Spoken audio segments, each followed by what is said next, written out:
Silence! Thoughts out, rolling, camera, clap, 1 by 1, take 1. Action.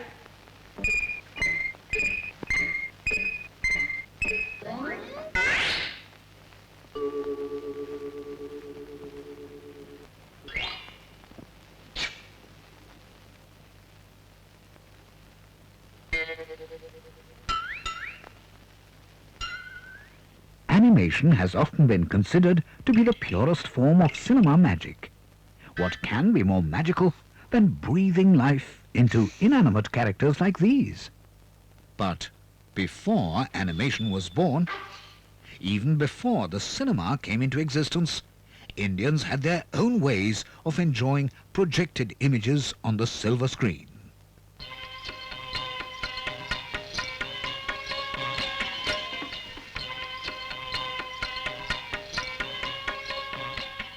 The most traditional of these was the Tolu Bommalu Aata, or the leather puppet show of Andhra Pradesh.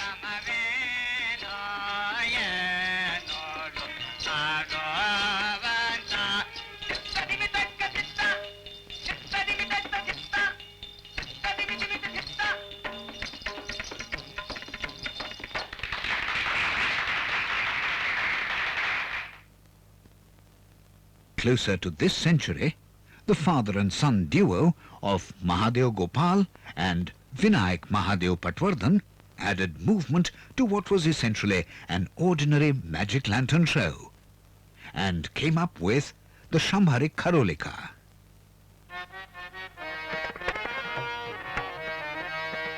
The technique was quite novel and yet simple. 2 glass slides, one with the static elements and the other with the movable elements, were used in tandem to create movement within a scene.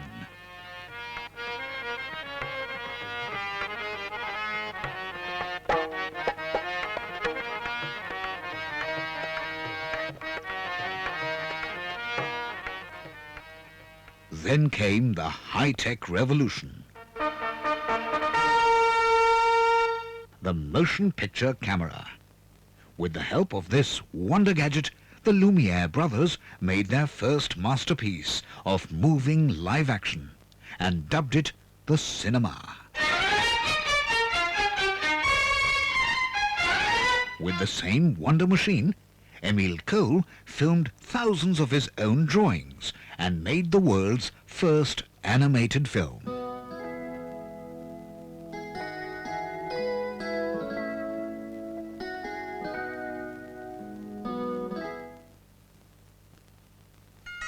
In India, the multifaceted pioneer Dada Saheb Phalke tried his hand at the magic of animation.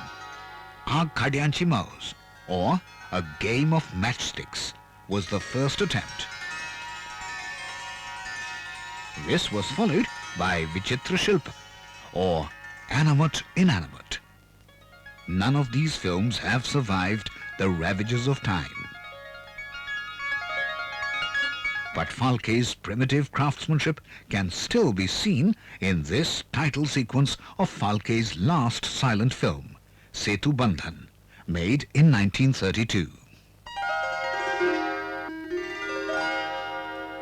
Other attempts followed.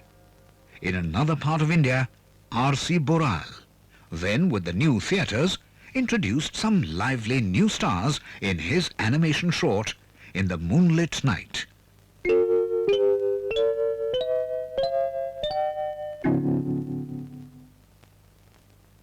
Soon after this, Prabhat dawned on the animation scene. With its animation short, Jambu Kaka, made in 1937 and released as a side reel with Amrit Manthan. To this day, the animator and maker of Jambu Kaka, Mr. Kelkar, remembers how his adventure began.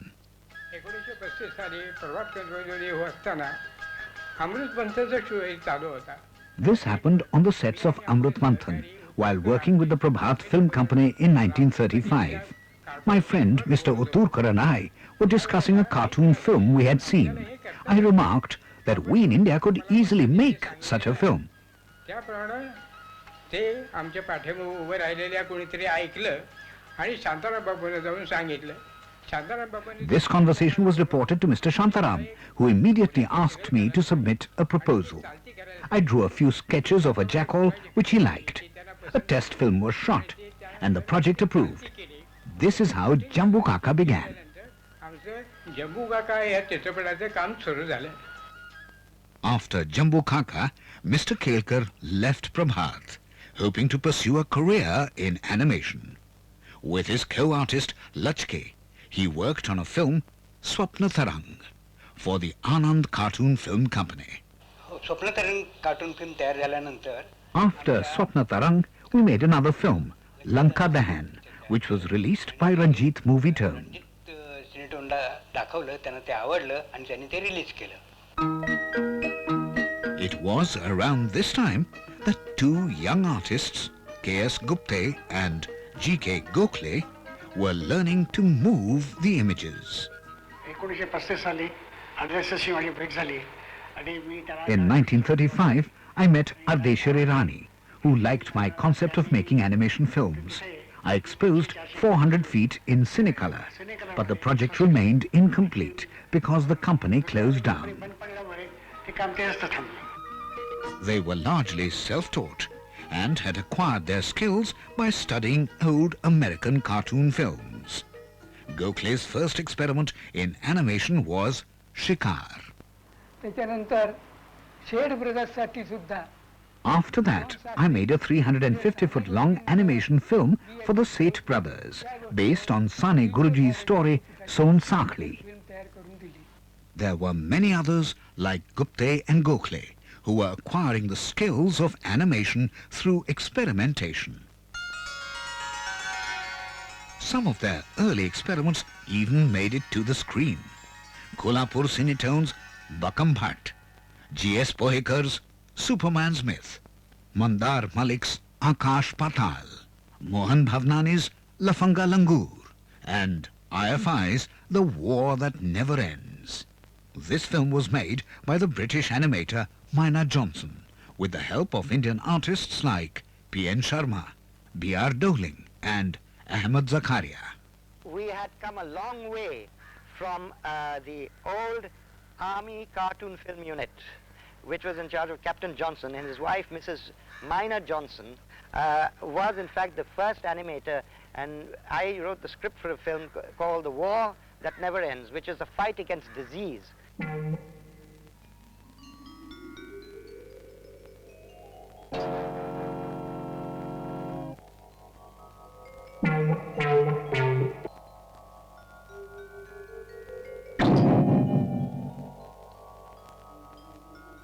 The war that was being waged on the continent came to an end, and the British Raj packed up to go home.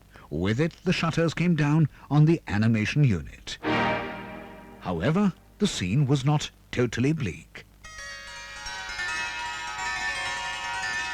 In 1947, on the heels of independence, Gemini Films of Madras released Cinema Kadambam, a 100% Indian animation film. Though no copies of this film survive, Thanu remembers every frame of the film. It was in the year of India's independence, 1947, that I had the good fortune to have my cartoon film short, Cinema Kadambam, released. Cinema Kadambam was essentially a series of animated caricatures of popular film stars of the 40s. Film stars like Vasundhara, Kannamba, Ranjan, T.R. Ramachandran, and such others. Back in Bombay, Gokhale and Gupte were pioneering the concept of animated advertising films. Their creation was the Rangeen Chutkiyan series, which ran uninterruptedly till 1955, when it closed down for causes best known to its sponsors.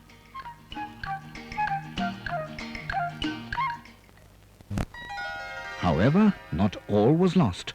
In the early 1950s, the noted Disney animator Claire Weeks set sail for India under the Indo-American Technical Cooperation Program. He landed with books and equipment. His brief was to set up an animation cell at the films division. This was the place where it all started, in fact. This is when Mohan Bhavnani brought Claire Weeks from the United States, because Mr. Bhavnani was also very interested in doing cartoon films. Now, I remember still the excitement when the Acme camera first arrived and how it was set up. The whole rostrum was set up, and at last we could start animation in the films division. Thus was born the Cartoon Film Unit, and with it began the first systematic and regular production of animation films in India. The first independent animation film to be produced by this unit was The Banyan Deer, based on a Buddhist Jataka tale. Made in 1957, the film is a curious mixture of styles, the figure of the king being derived from the Ajanta frescoes, while the deer bears an uncomfortably close resemblance to Disney's Bambi. One day came the turn of the mother deer. Her little one was so young.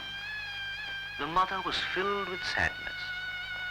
She went to her leader, the branch deer, and pleaded, not for herself, but for the little one, who would be left all alone. But he refused. It is your turn. You must go, he said. Unhappy at seeing his mother's tears, the little one ran swiftly to the banyan deer, who had saved him once before. The banyan deer thought and thought.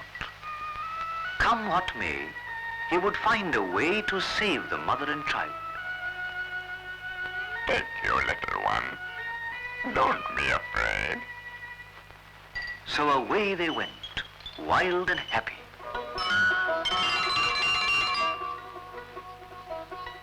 No, no, the mother cried. Can it be true? For proud and beautiful as he was, wise and noble as he was, the banyan deer had placed his head on the block. The film was a huge success and launched the careers of some of the best-known names in Indian animation. Elsewhere, in Pune, two young artists, Madhav Kunte and Madhav Bhave, were thinking of making their own cartoon film. While sipping tea, Madhav used to ask me why we can't make the cartoon films. And luckily Mr. Agarwal gave us the green signal. And without having any reference books or the modern equipment, we worked very hard and the results were surprising. Yes, Kar Bhala Ho Bhala, that was that film. That film was scripted by me. I also drew the backgrounds and I directed that film.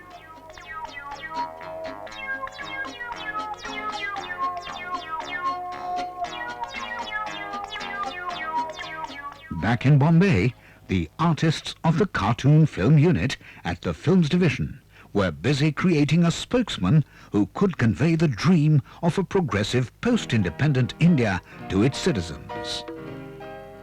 The first to arrive was this simple peasant, clad in a dhoti and turban. He was soon joined by others in the village: Bhola, Mojiram, the Sarpanch, and his son Gopal, each one a prototype of millions of rural Indians. These lovable characters were instantly identifiable and had a great deal to teach and to learn. For instance, Bhola often did things which were unhygienic. The doctor gave him some good advice. This is your enemy. This spreads diseases. You should get rid of this, and you can have rich compost in return. Bhola was a happier man, and the whole village was a healthier place. Mauji could not understand how planning for the whole country could be done by a small group of people. What are you chaps doing here anyway? We are the Planning Commission. So, you're the fellows who make plans, huh? Wise guys, dreamers.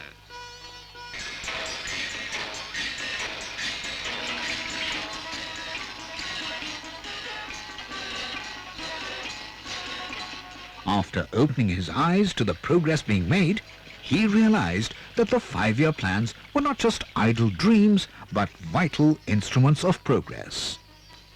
If the 1950s was a period of fulfilled aspirations and dreams, then the 1960s was an era of experimentation.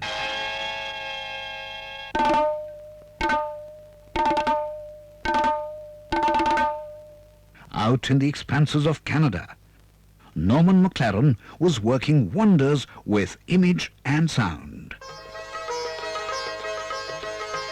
Inspired by his experiments in animation, Czech-trained Pramod Pati, who had worked under the legendary Jiří Trinka, began to infuse routine propaganda films with various experimental styles and designs.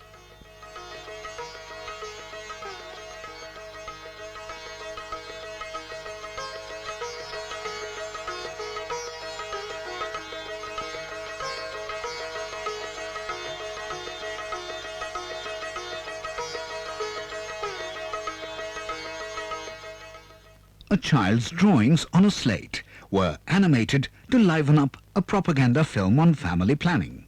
Daddy, will you please get me a little baby brother? No. A teeny weeny one will do. No. But why not? Because I can't afford to get you one. You mean a baby costs a lot of money? Oh, yes. A baby can be very costly. A King Midas in cutout was roped in to promote the idea of small savings. Thumbprint miniatures narrated an anecdote from the Mahabharata. An animation experiment using time-lapse won recognition at Berlin. A pixelated Abid brought to the screen a frenetic, disorienting pace.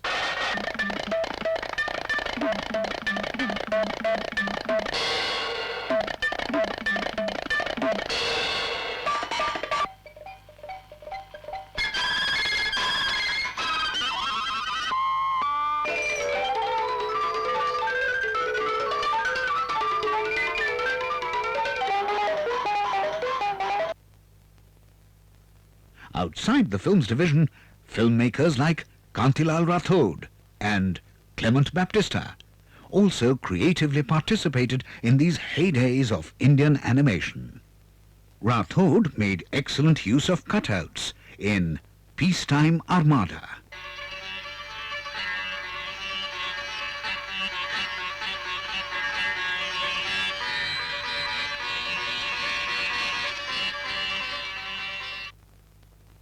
They together gave impetus to the use of animation in advertising films. The use of animation expanded rapidly and opened up career opportunities for young talents like Bhim Sen, Ramesh Potnis, Madhav Kunte, R.A. Sheikh, A.R. Sen, V.G. Samant, Naik Satam and Ram Mohan. Animation is a very expensive medium, and outside a film station, it was only the advertising industry that could afford it. And it provided many animators with the opportunity to come out with extremely high quality animation.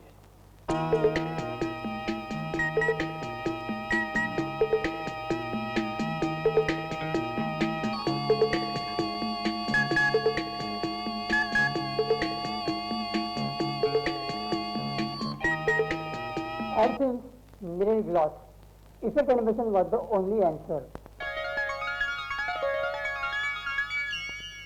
By creating innovative glows and scan effects, we could highlight the factors.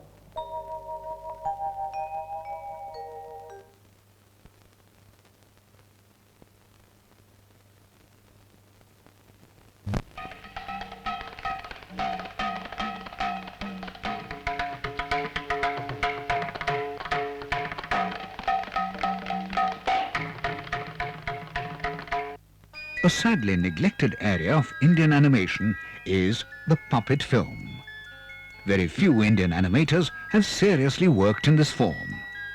The exceptions have been Ajoy Kumar Chakraborty and Sukumar Pillai, who have made films backed by the Children's Film Society of India, recently renamed the National Centre of Films for Children and Young People.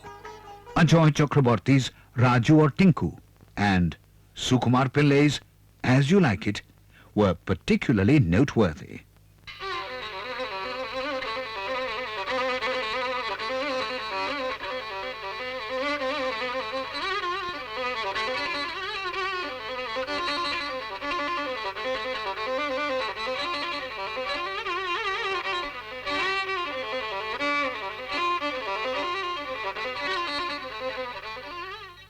The National Institute of Design at Ahmedabad was the first to launch an ambitious training program in animation design. Animation design at NID started as early as 1965 as part of its unique faculty development program. The first film was shot in black and white during our Professor Armin Hoffman's visit from Switzerland as part of its visual communication training program. This film was shot on the Bolex 16mm camera. The program received a shot in the arm when the renowned Italian designer Leo Leoni and animator Giannini visited the institute in 1966 and created an attitudinal change among the students. Interacting with the students, they produced a cutout film, Swimmy. Swimmy thought and thought. He thought of this, and he thought of that. And then he thought some more.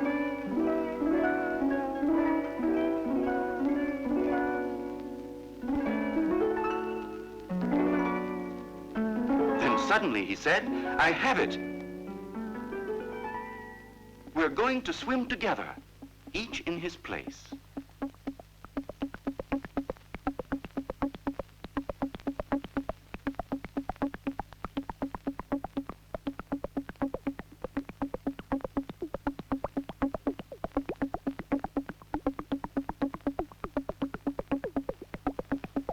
And when they had taken the shape of one large fish, Swimmy said, I'll be the eye.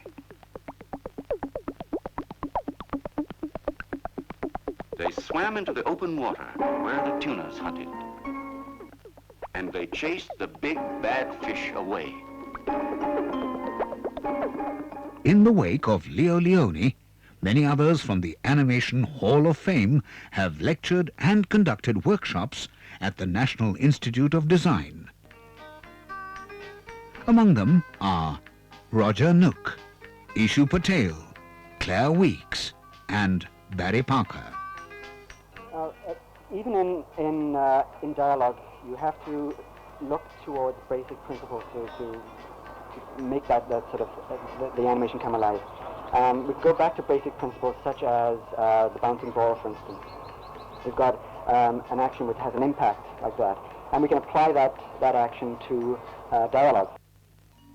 Most Indian animation is, of course, a derivative of classical animation, which is based on drawings that show different phases of the movement. A simple action like taking a step forward may require as many as 5 different drawings.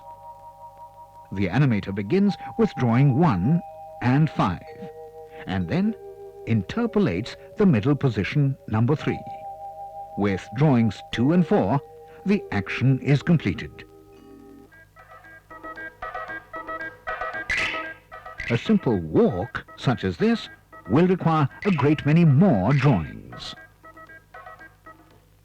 In keeping with the relentless march of technology, computer animation has arrived on the scene. After 25 years, we have changed with the times and we have gone into computers. Computers have opened up new vistas, and along with new generation is taking over. We were the first people to use commercial computer animation in India. Initially we used the film medium, which was very tedious, with the advent of commercial television, we were able to transfer our computer-generated images to videotape directly. This contributed to a great boom in the computer graphics industry. Computer animation has brought in many young talents to this newly growing field. There was a time when doing computer graphics and special effects meant going abroad. Now that has all changed. We have the skills and expertise in the country to be able to do all these things here.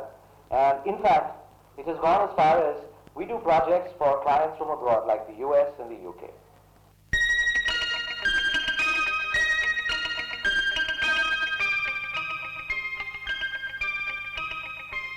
In spite of all these technical advancements, Indian animators still seem to look to the West, and particularly to Disney for inspiration.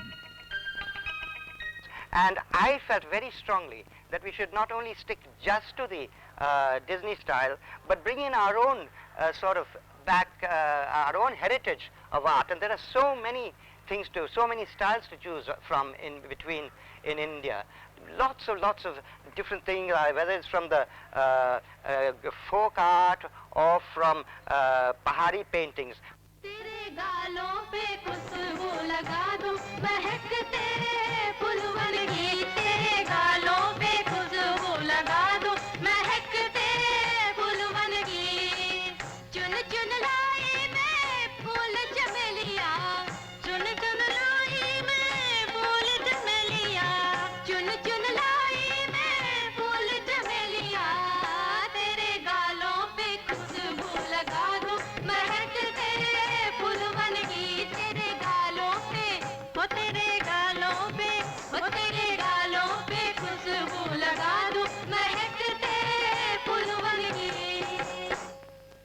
Indian animation has come a long way since Dada Saheb Phalke made ordinary matchsticks dance on the screen to the amazement of Indian viewers. Some of the most creative artists and talented filmmakers have striven for the advancement of the form. And though the number of animation films made in India are still comparatively meagre, there is no denying that in terms of quality, they compare with the best in the world.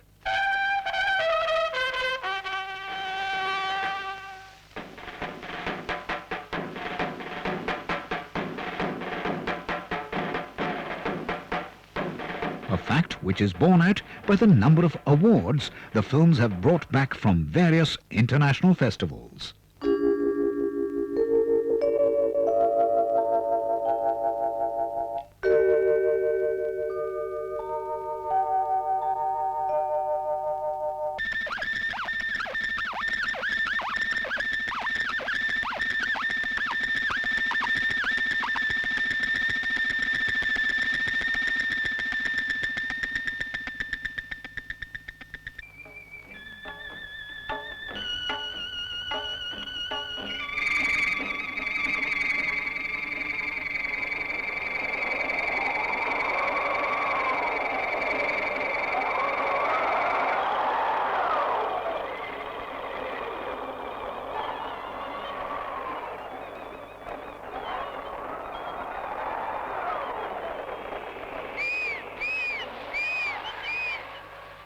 Glimpses of these award-winning films keep the flame of hope burning for Indian animation.